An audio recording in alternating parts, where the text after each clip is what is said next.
I would say one of the biggest mistakes people make after rideshare collisions in particular is not taking photographs of the damage, because when it's your own car, right, everybody's like, oh man, my car got messed up. So they want to jump out and document the damage, or they're taking it home. So it's easy if they contact us, we say, send us some pictures of the property damage. But with ride shares, because you're in a ride share vehicle, you don't necessarily think about that. So let's say I'm a passenger in an Uber and I get rear-ended, and then the ride ends, I don't take any pictures of it, and then I contact an attorney's office. Like, it's going to be difficult for an attorney sometimes to get photos of property damage in a rideshare vehicle, because then we have to contact Lyft or Uber and say, our client was in a rideshare vehicle, do you have any pictures of the damage?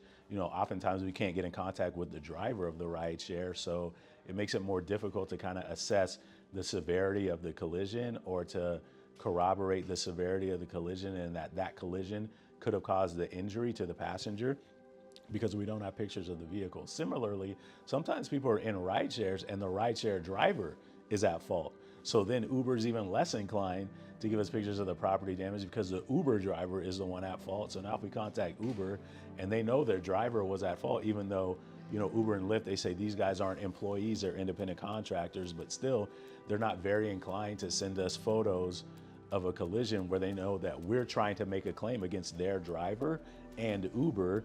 And so it's difficult for us to get photos to corroborate the damage. So I would say that's probably not necessarily the biggest mistake, but it's probably the thing that people don't think about as much when they're in a ride share, is when they get involved in a collision, getting photographs of the property damage.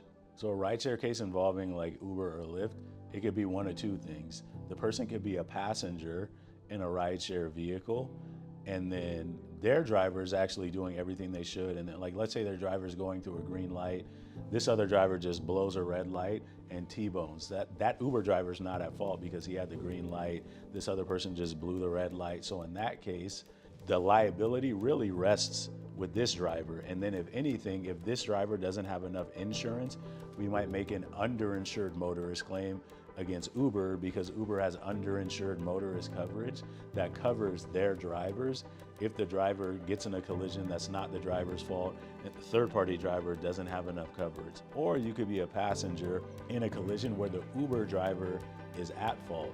So that's a third-party case against Uber, because in that case, if we had to file suit, we would file suit against the individual driver and also against Uber, because our contention is that this guy's driving in the course and scope of working for Uber.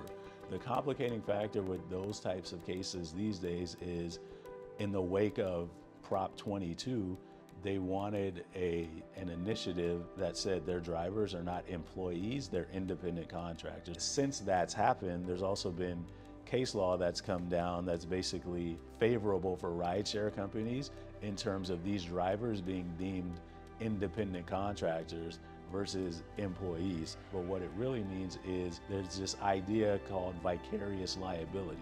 What that means for our cases and rideshare cases, and what used to easily be the case, was that if somebody's driving for Uber, if I'm a passenger in the Uber and that Uber driver causes a collision, I sue the driver and I sue Uber because that driver is driving in the course and scope of working for Uber.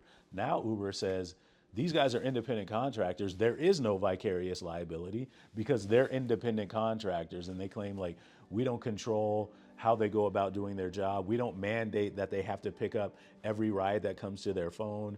We don't mandate that they, have to be behind the wheel for a certain amount of hours. So they use certain arguments, and then plus this prop, or this initiative, Prop 22, to make the argument that they shouldn't be held vicariously liable because these drivers are independent contractors and not employees. So that's actually something that's, kind of in flux right now, and something that's still like going on